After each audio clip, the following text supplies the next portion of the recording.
Innal hamdalillah nahmaduhu wa nasta'inuhu wa nastaghfiruh wa na'udzu billahi min syururi anfusina wa min sayyiati a'malina man yahdihillahu fala mudhillalah wa man yudlil fala hadiyalah.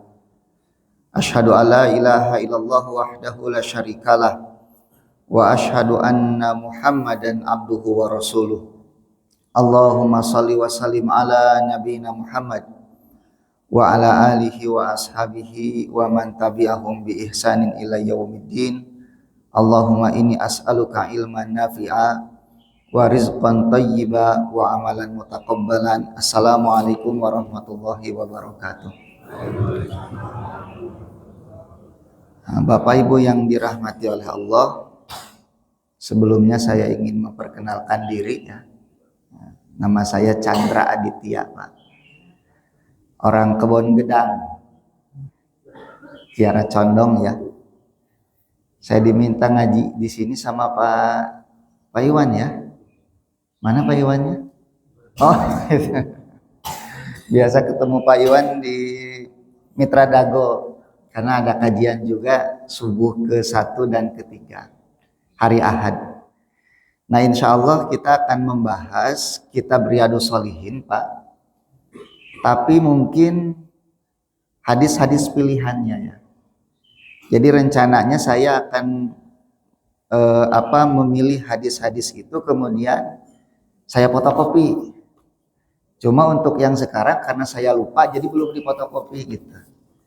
Insya Allah kedepannya mungkin saya akan fotokopi dan saya bagikan. Nah, biar Bapak Ibu punya oleh-oleh nanti pulang ke rumah.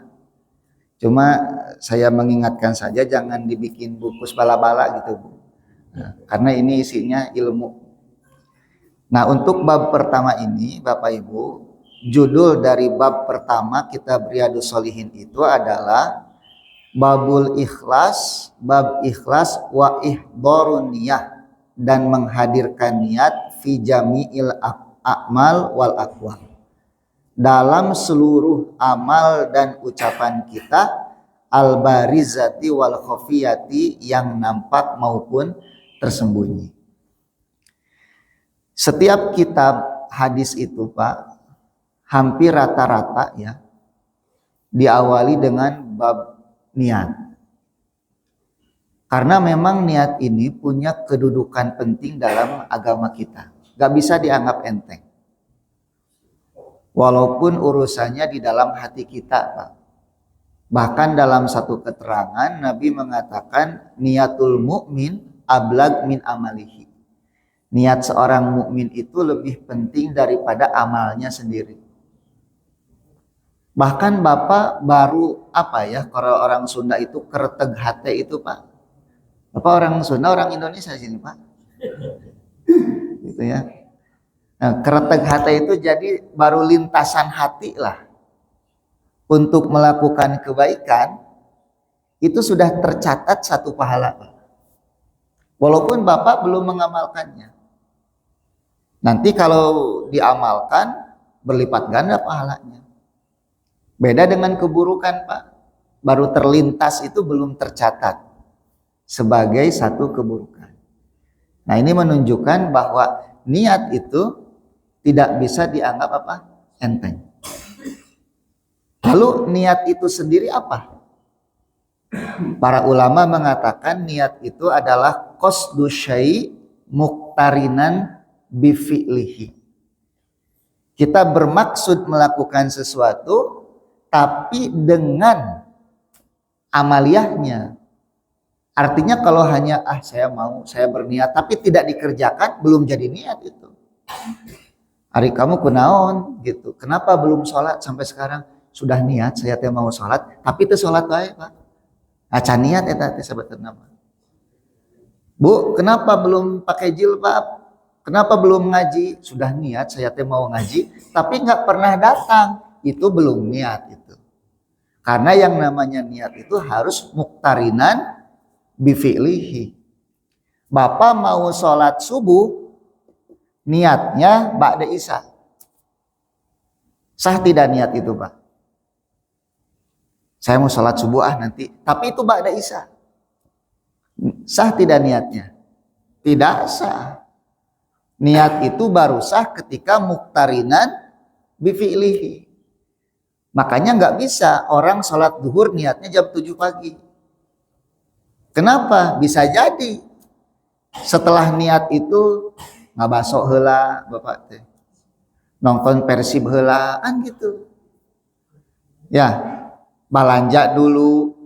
Maka itu membatalkan niat tersebut. Nah, oleh sebab itu para ulama, terutama ulama Syafi'iyah itu ya, betul-betul mendefinisikan niat, bahwa niat itu adalah qasdu syai' muqtarinan bi fi'lihi. Gitu. Jadi ada maksud melakukan sesuatu dan diiringi dengan perbuatan tersebut, baru itu menjadi niat. Makanya kan nanti ada tingkatannya, Pak. Ada yang disebut dengan ham. Ham itu tadi lintasan hati. Nanti dari ham itu naik jadi azam, tekad untuk melakukan apa? Sesuatu. Nah, ketika dilakukan barulah itu menjadi niat. Gitu. Lalu fungsi niat itu apa, Pak? Bu, yang pertama fungsi niat nih, ini yang paling penting. Untuk membedakan mana satu amalan yang dikerjakan untuk Allah atau selain Allah. Ini paling penting ini. Itu niat.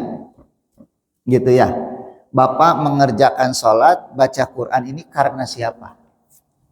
Nah, itu yang membedakan apa? Niatnya. Karena ada yang membaca Quran bukan karena Allah. Ada yang sholat bukan karena Allah. Ada yang naik haji bukan karena Allah. Maka yang karena Allah diterima ibadahnya. Yang bukan karena Allah ditolak. Kalau bukan karena Allah namanya riya. Kalau karena Allah namanya apa, Pak? Ikhlas. Nah gitu. Nah itu yang membedakan niat. Jadi nggak bisa dianggap enteng, Pak. Gitu. Nggak bisa dianggap enteng. Makanya riya itu nanti masuk ke dalam kategori syirik. Walaupun syiriknya syirik kecil, Bu. Cuma sekecil-kecilnya pun syirik. Nah, gitu. Itu lebih besar daripada Bapak mengerjakan zina. Orang berzina, orang sholat tapi riya. Itu dosanya lebih besar yang sholat daripada tapi riya daripada orang yang berzina. Atau mungkin itu mah zina ulah gitu mikirna. Bisi mah. Jadi ini perbandingan saja ini. Bahwa riya itu sekecil-kecilnya syirik tetap itu syirik. Makanya nanti di akhirat hukumannya akan lebih besar daripada dosa besar yang lainnya.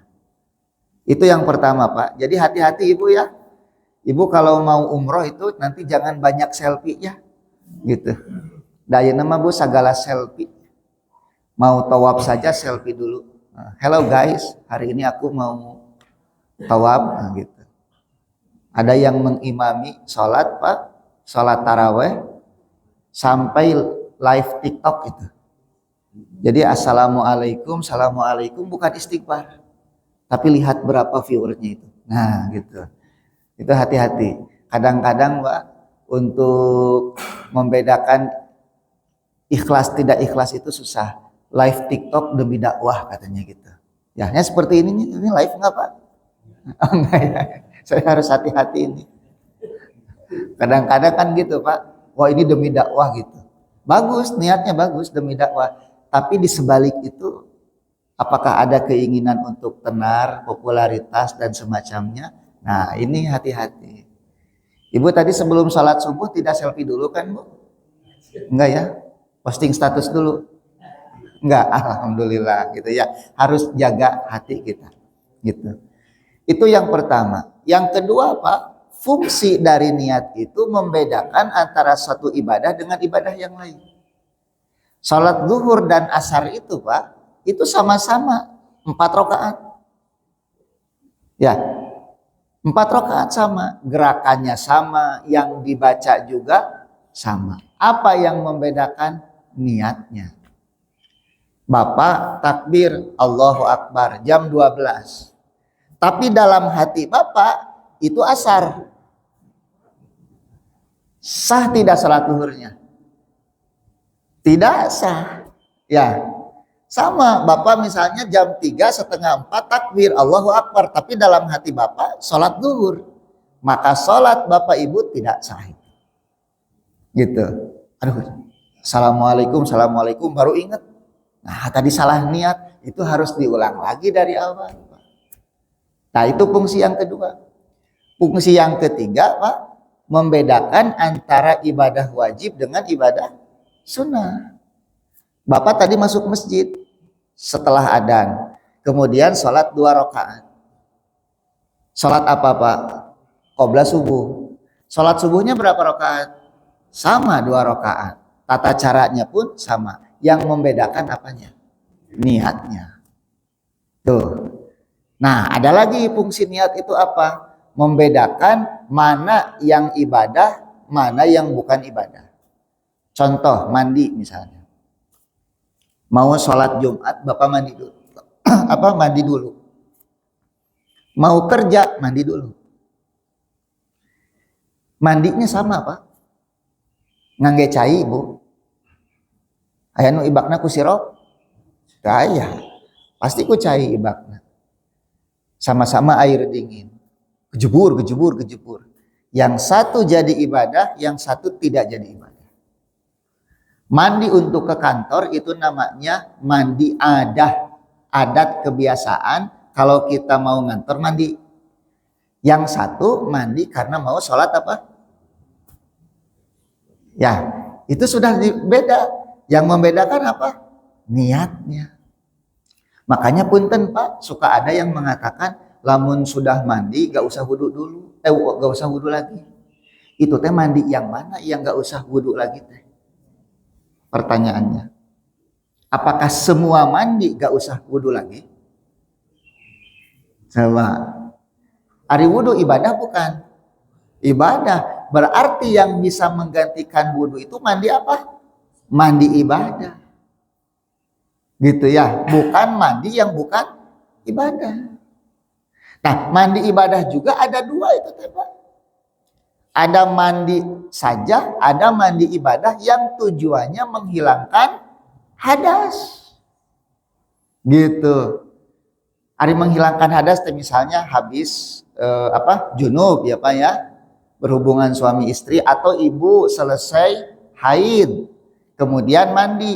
Itu mandi ibadah, tujuannya menghilangkan hadas. Nah, wudhu itu ibadah, tujuannya apa? Menghilangkan.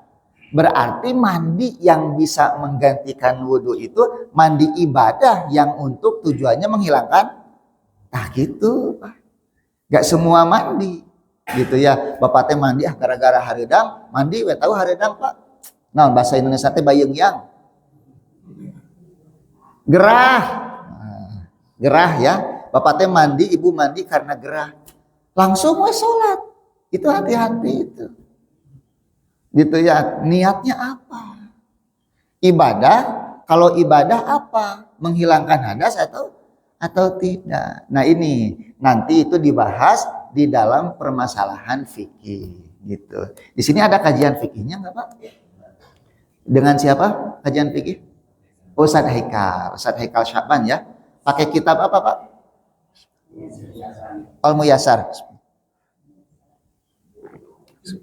Itu jangan salah baca Pak. Jangan jadi Al-Maisir. Al-Muyassar. Apa bedanya Al-Muyassar dengan Al-Maisir?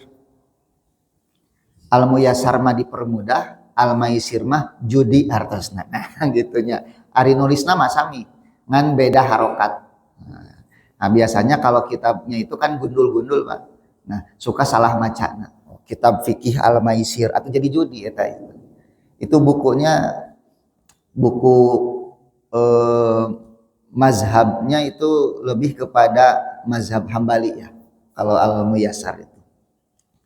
Nah jadi Bapak bisa dipahami Ibu ya pengertian niat dan tujuan dari apa niat itu sendiri. Nah kita masuk Pak kepada surat yang pertama Al-Bayyinah ayat 5.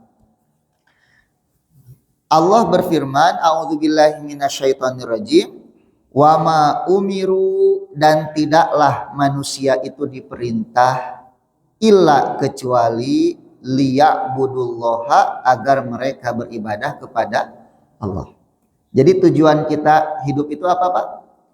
Ibadah. Ibadah teh naon, Ibu?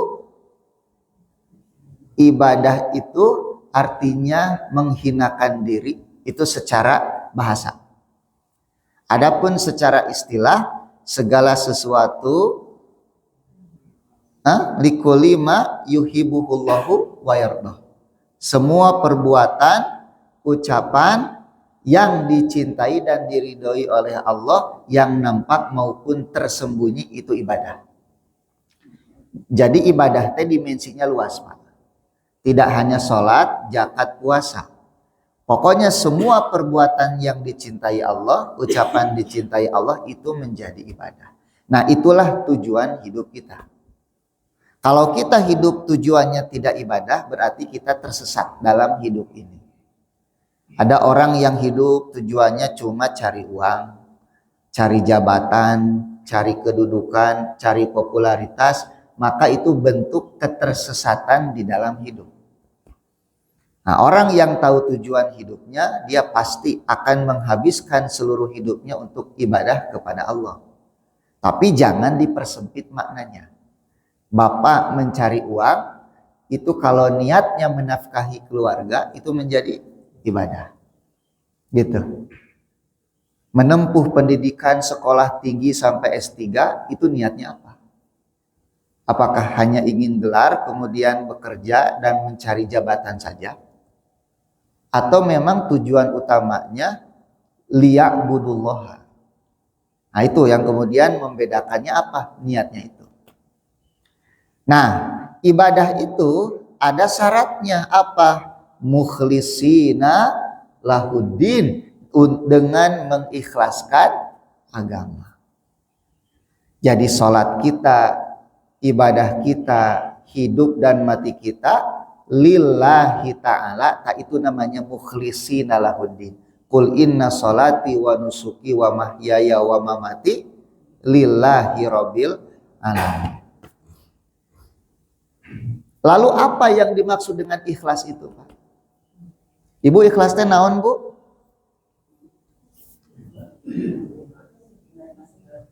Tahu cenah di Lembang. Aya tahu ikhlas, Bu. Ari ikhlas teh naon? Ikhlas teh murni. Ya. Susu murni bahasa Arabna naon, Pak? Susu ikhlas sanes. Labanun khalis. Nah, itu ya. Ini laban khalis. Nah, itu susu murni. Jadi ikhlas itu artinya murni. Ari ibadah ikhlas itu apa? Murni. Ibadah kita hanya untuk Allah Ta'ala. Bukan untuk yang lain. Bukan untuk dinilai oleh orang, mencari validasi orang gitu. Lamun dipuji irungna ngapung, teu dipuji nyungsep. Nah, bukan seperti itu. Jadi mukhlisin lahuddin itu murni, semua yang kita kerjakan itu lillah, hanya untuk Allah. Hunafa'a, dalam keadaan lurus, wa yuqimus sholata, dan agar mereka menegakkan sholat, wa yu'tu zakata, dan menunaikan apa? Zakat. Jadi hirup urang mah sebetulnya intinya teh nungguan sholat, Pak. Itu hidup kita itu. Inti dari hidup kita itu menunggu apa? Sholat. Adapun mencari nafkah gitu ya, Pak, itu sampingan sebetulnya. Jangan menjadi tujuan hidup. Karena di sini pun tujuan kita itu apa? Liya'budullaha wa yuqimu sholat. Dan sholat itu ibadah yang paling besar, makanya disebut di sini vertikal kepada Allah. Nanti horizontalnya wa yu'tu az-zakah, menunaikan zakat. Artinya ibadah itu harus seimbang dengan Allah dan kepada sesama apa? Manusia. Lantaran aya nu ibadah nanti ka Allah we hungkul, Pak. Kajalmi mah pendeta. Aya nu kitu, Pak. Rajin salat nama. Resep ke masjid. Wah, umrohna bulak-balik, Pak, satahun 3 kali. Asa jalan kacai paribasana. Tapi kata tangga tara mere. Nah tuh cap jahe cenah merege hese eta teh bahasa naon Bu? Bahasa India eta teh. Tara mere cap jahe merege hese buntut kasiran gitu ta. Yang bukan orang Sunda gak akan ngerti itu. Ya, disangkanya bahasa India padahal bahasa Sunda itu.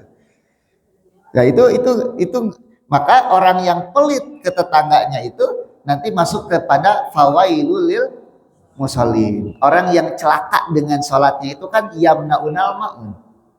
Yamnaunal maun itu apa artinya? Pelit. Maun teh Ibu, maun teh benda-benda kecil seperti sendok, garpu, piring itu teh maun namanya.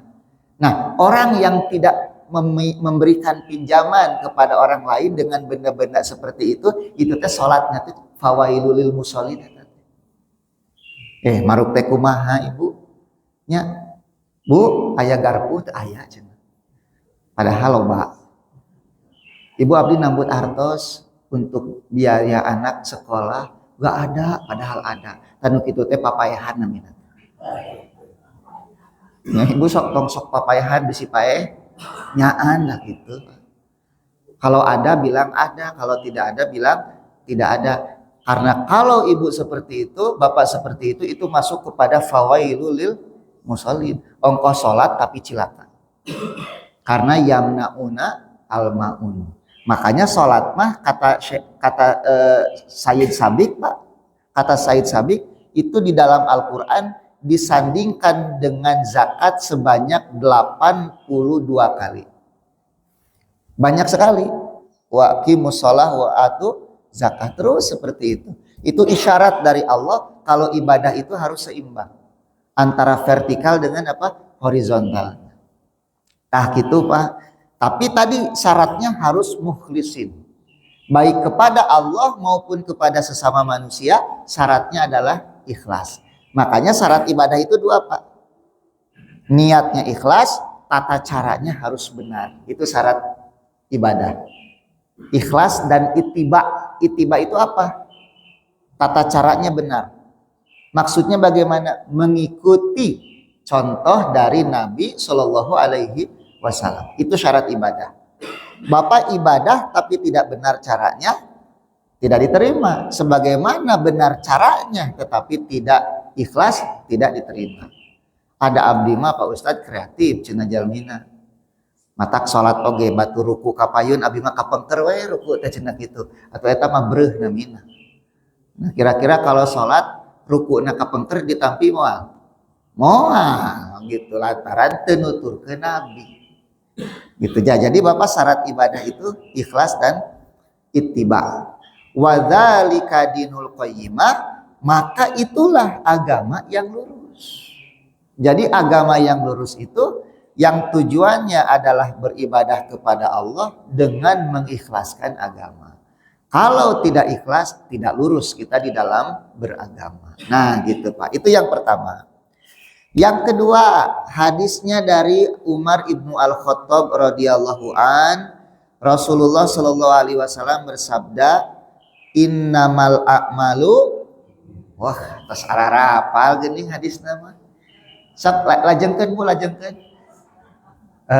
Apal sapotong, tapi tenan naon lumayan ya.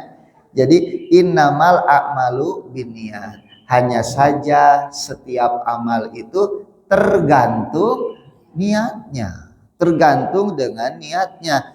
Wa innamal likulli imri'in manawa, dan setiap orang akan mendapatkan balasan sesuai dengan yang diniatkannya. Itu Pak, sesuai dengan yang diniatkannya.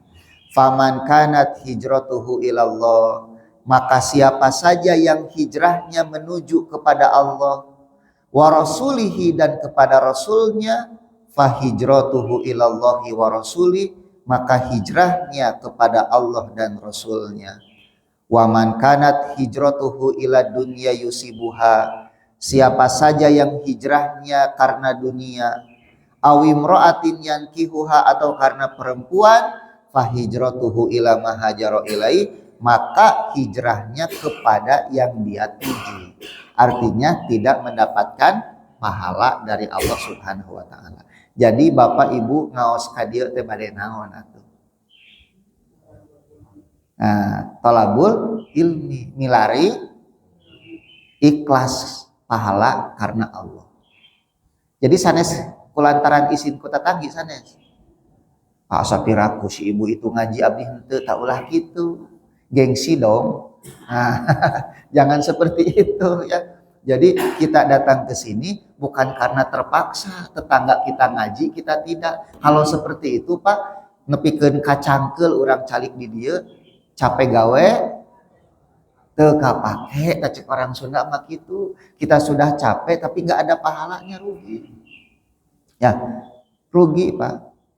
Makanya kita datang ke sini teh karena memang kita ingin menuntut ilmu. Kenapa menuntut ilmu? Karena diperintahkan oleh Allah. Kata Allah menuntut ilmu itu hukumnya apa? Wajib. Gitu. Kata Nabi hukumnya wajib. Untuk menunaikan kewajiban saya duduk di sini. Barokah Bapak Ibu duduk di majelis ilmu. Nundutan wae jadi pahala di dia.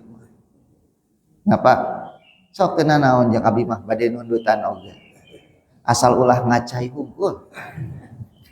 Karunya kamar bot ngebersihanana. Gitu. Ibu, ya daripada nundutan di bumi, mending di dieu Ibu. Jangan kade tadinya ulah ngacai gitu. Da ari ngaos subuh mah komo. Ai Pak Ustad tunduh abdi ge horeang tadi gitu nya. Lamun teu janji ka Pak Iwan udah horeang Pak Iwan gitu tunduh ngantos janji ka Pak Iwan, mudah-mudahan diikhlaskeun ku Gusti Allah Subhanahu wa taala. Biasana abdi pami disungkeun pangaosan subuh teh tara kersa Pak. Sanes kunaon? Eta sok pabaliut jeung patuangan. Mulesna kacida ari subuh teh panggilan alam, da teu tiasa dihenteu-henteu ari panggilan alam apa? Nah, satu-satunya jadwal yang saya terima subuh itu di Mitra Dago. Kenapa? Jarak antara adzan dengan iqomatnya lama gitu. Nah, kata Pak Iwan sama cenah dia Al-Kausar oke lama, pas tinggal itu nya lumayan lah. Aya kana 10 menit ya Pak ya? Nah, 10 menit ya. Jadi rada jauh-jauh gitu ari lami teh. Aya biasanya di masjid ya Pak, ngong adzan, salat 2 rakaat langsung we qomat. Kadang teka bagian sholat 2 rakaat gitu. Karena berangkatnya harus malam-malam ari patuangan mules gitu ta Pak. Nah, jadi alhamdulillah di Al-Kausar ternyata waktunya lama antara adzan dengan iqomat gitu. Nah, jadi Ibu Bapak ini teh perjuangan Pak. Ya, duduk di majelis ilmu setelah sholat subuh itu perjuangan. Nah, nanti setelah syuruk Bapak sholat syuruk 2 rakaat. Eta teh pahalana teh sami sareng naon? Umroh. Oh. Anu teh acan gaduh artos deui kangge umroh, salat syuruk we unggal dinten. Itu kata Nabi, pahalanya kal umroti tamaman, seperti umroh secara sempurna. Tapi syaratnya naon? Salatna di masjid. Setelah salat di masjid, dia tidak keluar lagi, tidak pulang, tetapi berzikir di dalam masjid. Nah, ari nuntut ilmu bagian tina zikir Pak. Zikir ini teh. Dengan menuntut ilmu kita teh sedang berzikir kepada Allah. Jadi jangan dipahami zikir teh hanya sebatas subhanallah walhamdulillah Allahu akbar saja. Kenapa? Dengan menuntut ilmu kita teh sedang ingat ini teh kepada Allah. Kenapa? Karena yang dibahaskan ayat-ayat Allah. Hadis-hadis Nabi sallallahu alaihi wasallam. Nah, jadi Bapak Ibu sok sing ikhlas calik di dia teh. Ibu ikhlas teh ngadawakeun abdi. Bisi teh ikhlas itu. Capruk wae cenah ustad teh. Abdi geus tunduh ieu sing ikhlas ngadangukeun. Bongan beti ulam kitu nya. Ada pang ari tugas ustad mah ngacapruk siga kieu Ibu. Manya ustad balem wae. Nah, gitu. Nah, jadi itu Ibu hati-hati dengan hijrah kita ya. Hijrah kita itu untuk apa? Ngaji kita untuk apa? Lantaran aya sakapeung pemuda mah hijrah teh ngaji teh lantaran bogoh ka hiji istri. Aduh aya nu geulis cenah ya. Rek hijrah mah miluan. Lamun istri eta aya sumanget ngajina nalika teu aya bolai deui. Orang seperti itu teu ikhlas berarti eta hijratuhu lidunya yusibuha awi imra'atin yankihuha. Hanya untuk dunia atau perempuan. Tah di zaman Nabi aya nu disebut muhajir ummi Qais. Hijrah di Mekah ke Madinah bukan karena Allah dan Rasulnya, tapi karena di Madinah ada seorang wanita dipanggilnya Ummu Qais. Abdi bogoh cenah ka Ummu Qais ngiring hijrah we ka ditu. Matak disindir ku Nabi teh. Lamun hijrahna karena perempuan, maka yang dia dapat hanya perempuan dan dunia itu. Eta ge lamun ditakdirkeun ku Allah Subhanahu wa taala. Lamun teu ditakdirkeun mah nya boleh we ibu. Hanas niatna salah, Pak.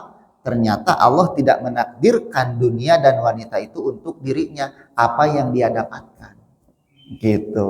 Ya, maka jangan lupa tujuan kita belajar adalah karena Allah Subhanahu wa taala. Hadis berikutnya Pak, dari Abu Hurairah radhiyallahu an, Rasulullah shallallahu alaihi wasallam bersabda, "Innallaha sesungguhnya Allah la yanzuru ila ajsamikum, tidak memandang kepada fisik kalian, tidak memandang kepada jasad kalian, wala ila suarikum, dan tidak memandang wajah kalian." Bapak bade ganteng, ibu bade gelis, bagi Allah itu tidak ada artinya. Matak ibu ulah sok gumeulis wae nya. Gitu. Da ibu mah meuni unggal dinten teh gumeulis we, hoyong glowing cenah kitu. Batan glowing ngadon ngagulawing ibu mata. Nah, ibu, bapak, apa sih artinya kita tampan, kita cantik? Ternyata bagi Allah tampan cantik itu tidak ada artinya sama sekali. Yang tampan, yang cantik kalau tidak soleh, hina di hadapan Allah. Yang tidak tampan, tidak cantik kalau soleh, mulia. Pernah mendengar Bilal bin Rabah? Ibu kenal dengan Bilal? Kenal di mana? Juga nu kenal wae. Bilal bin Rabah sahabat Nabi itu orang Habasyah, Pak. Ari Habasyah teh Ethiopia di Afrika. Cing kira-kira lamun orang Ethiopia kulitna warnana naon? Hidung pasti naon. Hidung. Tetapi tahu enggak? Bilal itu seorang budak, Pak. Disiksa, dianiaya oleh tuannya, dibebaskan oleh Abu Bakar As-Siddiq. Setelah masuk Islam dimuliakan oleh Nabi Shallallahu alaihi wasallam. Apa salah satu cara Nabi memuliakan Bilal? Diangkat jadi muadzin, tukang adzan. Nabi mengatakan orang yang paling panjang lehernya nanti pada hari kiamat tukang adzan. Aya tukang adzan nih dia. Saha tukang adzan nih dia? Tangkete di akhiratnya panjang beheungna Bapak teh. Tapi ulah dibayangkeun siga jarapah ulah.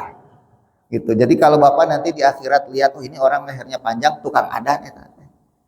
Nah, saking mulianya Nabi, saking mulianya Bilal, kata Nabi, "Bilal, kabarkan kepadaku amalan apa yang paling engkau harapkan di dalam Islam sampai aku mendengar suara terumpahmu di dalam surga." Bayangkan Pak, Bilalna aya di dunia, tapi tarumpahna aya di mana? Ibu, lamun tarumpah Bilal aya di surga, ari Bilal lebet ke surga moal. Nya pasti mah nya tarumpahna hungkul. Ari tarumpahna di surga, Bilalna dina neraka moal. Tong boroning Bilalna tarumpahna wae aya di surga. Kan urang mah tong boroning tarumpah. Jangankan sendal kita, Pak, kitanya saja belum tentu masuk surga.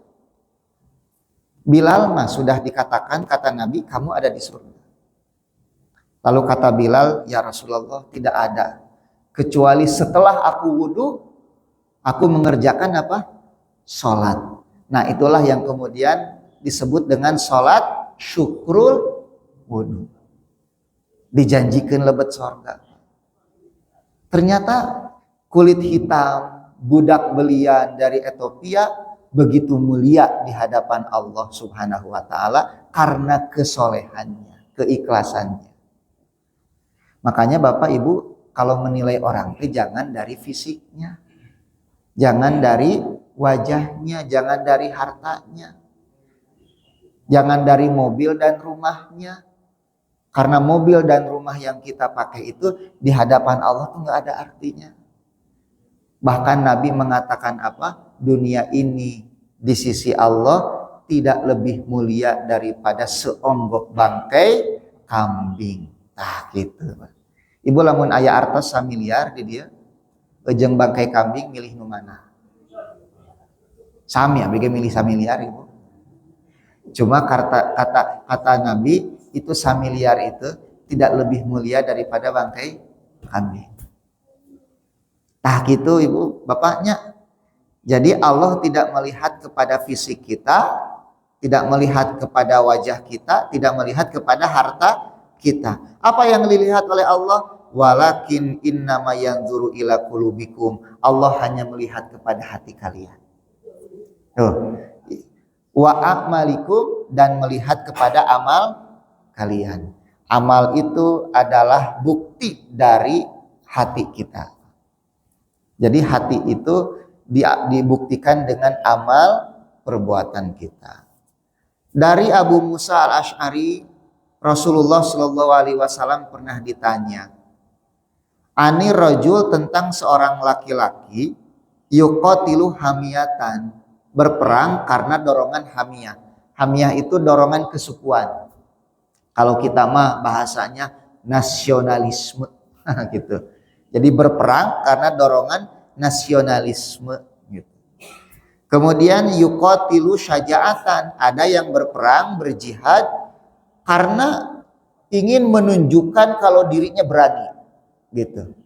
Wa yuqatilu riya'an, ada juga yang berjihad karena ingin dipuji.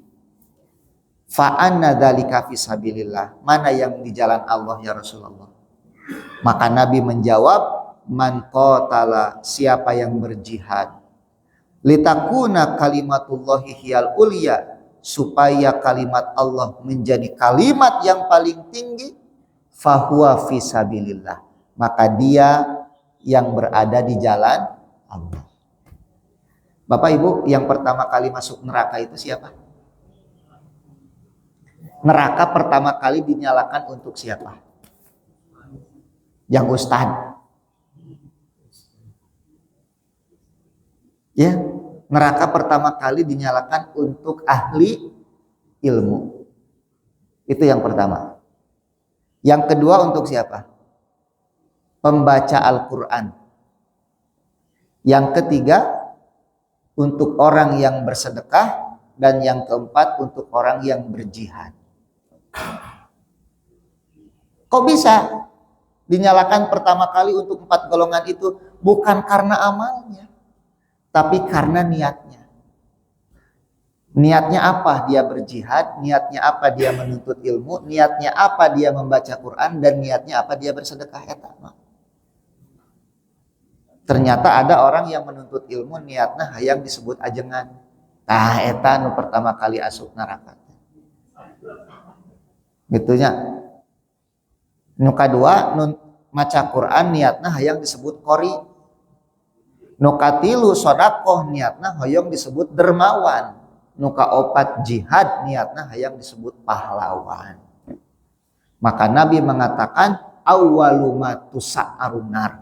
Neraka pertama kali dinyalakan untuk golongan orang-orang seperti itu. Kadeknya matak abdi teh aduh ieu teh pangbahayana abdi teh calik di dieu teh Pak.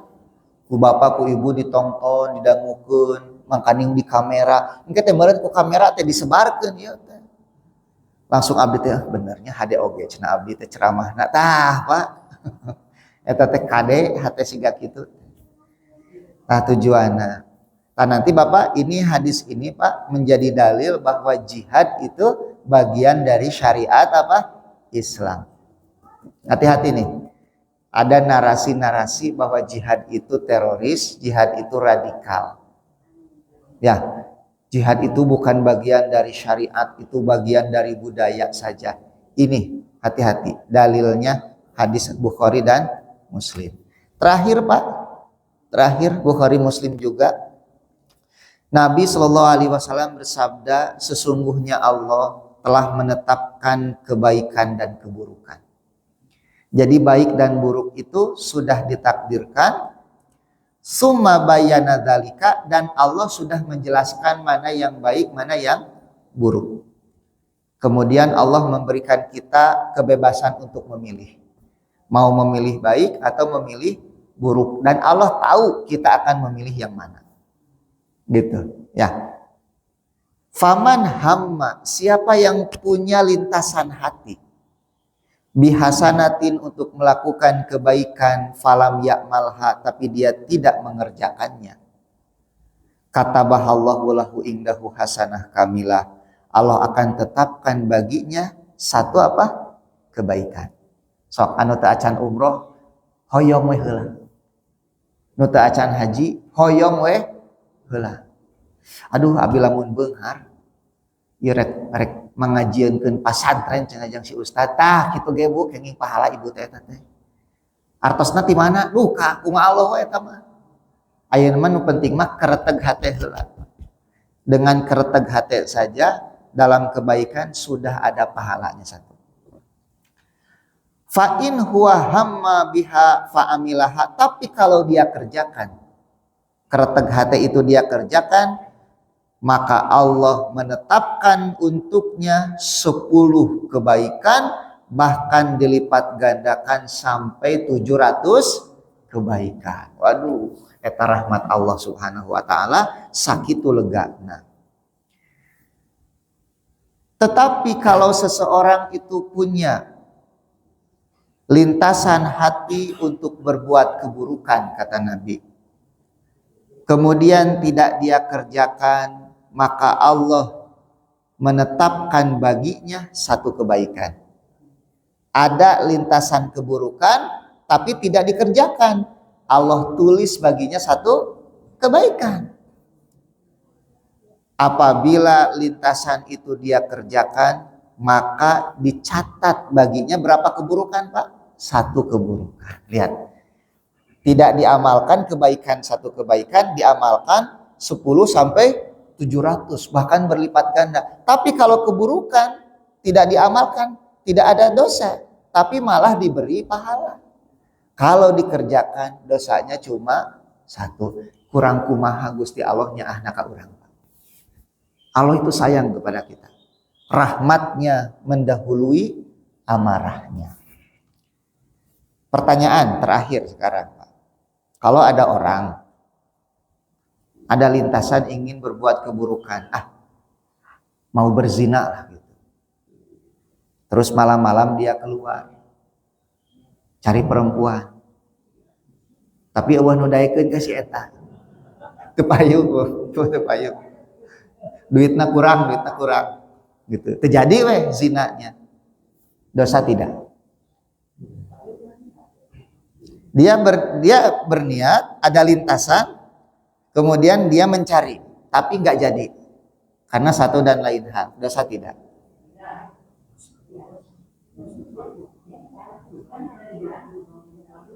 Itu sudah masuk kepada perbuatan itu. Dosa tidak? Dosa. Karena dia sudah mengerjakannya. Cuma tidak berzina itu karena apa? Eueuh nu daekeun ka si eta gitu. Gitunya eueuh nu daekeun. Itu dosanya sudah dicatat, Pak. Yang seperti itu. Makanya ada hadis, kata Nabi, kalau dua orang muslim berkelahi menggunakan senjata tajam, itu yang terbunuh, yang membunuh dua-duanya di dalam neraka. Kata sahabat, ya Rasulullah, ini membunuh jelas di dalam neraka. Masa yang terbunuh di neraka juga? Kata Nabi, karena dia juga sudah berusaha membunuh saudaranya, cuma kalah di dalam pertarungan. Maka kedua-duanya di dalam apa? Coba kalau dia menang, dia membunuh tidak? Membunuh, cuma kalah gitu. Nah, akhirnya walaupun dia tidak membunuh, tetap ada di dalam neraka karena dia sudah berusaha untuk membunuh saudaranya. Beda dengan hanya lintasan hati saja. Mereka bunuh terjadi gitu. Ya, nah makanya Ibu hati-hati ya, harus dibedakan mana antara lintasan saja, mana yang sudah menjadi niat dilakukan tapi tidak terjadi karena satu dan lain hal. Yang dicatat pahala itu hanya yang berupa lintasan keburukan saja. Gitu ya. tapi tidak dikerjakan, maka itu menjadi pahala. Wallahu a'lam bishawab. Alhamdulillahirabbil alamin. Ayat, mangga Pak, silakan.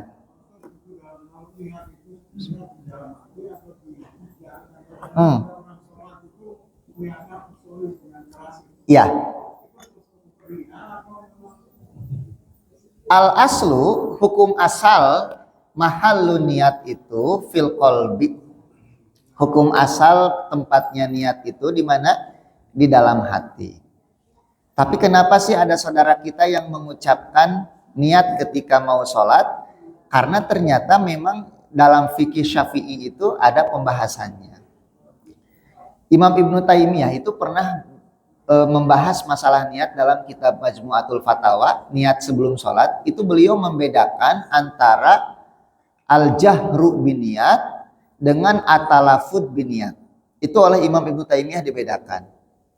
Kalau al-jahru, jadi al-jahru itu teriak Pak.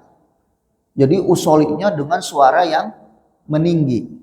Maka semua mazhab, kata Imam Ibnu Taimiyah, semua mazhab sepakat itu dilarang. Nah, bagaimana cuma talafud? Jadi talafud itu dibacakan tetapi ngegerenyem. Itu talafud namanya. Nah, kata Imam Ibnu Taimiyah, dalam hal ini terjadi perbedaan pendapat di antara ulama. Gitu ya, terjadi perbedaan pendapat. Maaf Pak, untuk talafud ngegerenyem ya, ulama zaman dulu itu tidak ada yang membid'ahkan. Yang dibid'ahkan oleh ulama zaman dulu itu yang teriak di dalam berniat. Adapun talafud itu tidak ada yang membid'ahkan ulama zaman dulu. Cuma memang terjadi perbedaan pendapat. Nah, Imam Ibnu Taimiyah berkesimpulan seperti ini. Adapun aku, kata Imam Ibnu Taimiyah, adapun aku tidak melafadzkan niat di dalam sholat.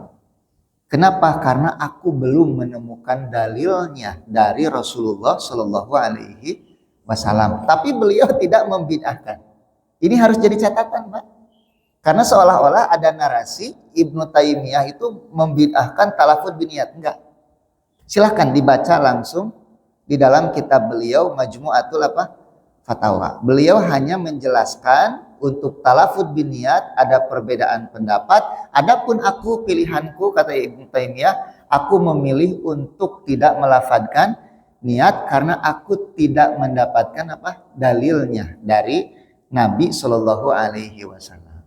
Nah, jadi di dalam permasalahan fikih itu sifatnya ijtihadiyah ya Pak ya. Yang namanya ijtihadiyah itu bisa benar, bisa salah. Bisa benar, bisa salah. Tetapi yang namanya ijtihad, benarnya itu dapat 2 pahala, salahnya dapat 1 pahala. Jadi jangankan benar, salahnya saja berpahala. Itu ijtihad. Makanya dalam permasalahan fikih Pak, saya sering berpesan kepada jamaah itu, jangan mudah membid'ahkan orang lain. Karena setiap permasalahan fikih pasti ada dalilnya. Kadang dalilnya itu sama Pak, tapi kesimpulan hukum berbeda. Karena kaidah usul fikih yang digunakan berbeda. Contoh misalnya Bapak, wanita yang ditalak itu ya Bu, itu kan idahnya itu 3 kali quru dalam Quran itu. Nah, quru itu artinya apa? Itu terjadi perbedaan penafsiran. Quru itu karena itu satu kalimat yang memiliki dua makna. Makna yang pertama adalah suci, makna yang kedua haid quru. Nah, jadi wanita yang ditalak idahnya 3 kali quru, 3 kali suci atau 3 kali haid. Itu jadi perdebatan di antara ulama. Cuma mayoritas ulama lebih banyak menafsirkan 3 kali haid. Kalau 3 kali suci itu idahnya tambah panjang nanti. Nah, kenapa mereka mayoritas ulama mengatakan quru itu bukan suci tapi haid? Karena ada hadis yang lain. Nabi berkata kepada istrinya, kalau engkau tinggalkanlah sholat pada hari-hari quru'mu, kata Nabi. Nah, kira-kira hari-hari quru dalam hadis itu haid atau suci? Haid, karena Nabi menyuruh wanita itu untuk meninggalkan sholat. Nah, dari situlah mayoritas ulama menafsirkan quru itu bukan suci tetapi haid. Nah, itu namanya ijtihadiyah yang seperti itu Pak. Selalu ada perbedaan pendapat. gitu ya, antara curug yang apa diutek-utek dengan tidak gitu ya, itu teh ijtihadiyah, jangan jadi pertengkaran. Nah, saya mau sholat teh cenah lieur si gigireun si eta mah naon eta nempo curug na diutek-utek wae atau ninggali curug sorangan Pak. Gitu. Lihat telunjuk sendiri, jangan lihat telunjuk orang kalau lagi sholat teh. Kadang-kadang gitu Pak. Tapi sekarang alhamdulillah saya melihat umat lebih apa? Lebih dewasa di dalam menyikapi permasalahan fikih seperti itu. Nah, adapun saya Bapak kalau sholat maka niatnya saya di dalam apa? Di dalam hati. Gitu, di dalam hati. Karena tadi kembali kepada ketika tidak ada dalil, maka saya kembalikan kepada hukum asal. Kata para ulama, al aslu mahallun niyati al qalbu. Secara asal tempat niat itu di dalam hati. Kalau takbir Allahu Akbar gak boleh dalam hati, harus diucapkan dengan lisan. Kenapa? Karena itu amaliyah lisan. Makanya Bapak kalau misalnya, nah itu tidak sah sholatnya Pak. Sok ibu kalau Idul Adha, Idul Fitri takbiran. Junaon eta Pak? Ya takbiran. Nah, hati kadang kan di dalam hati. Nah, gitu kan ya. Nah, jadi setiap amal ada tempatnya apa? Masing-masing, gitu ya. Wallahu a'lam bishawab. Iya, Pak, ya. Iya.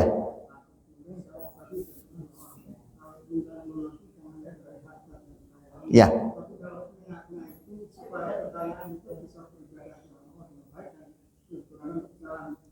Iya. Nah, itu kembali kepada niat kan? Bukan kepada zat harta itu sendiri. Tetapi kita meniatkan apa dengan harta yang kita miliki itu. Karena orang mencari harta itu kan niatnya macam-macam.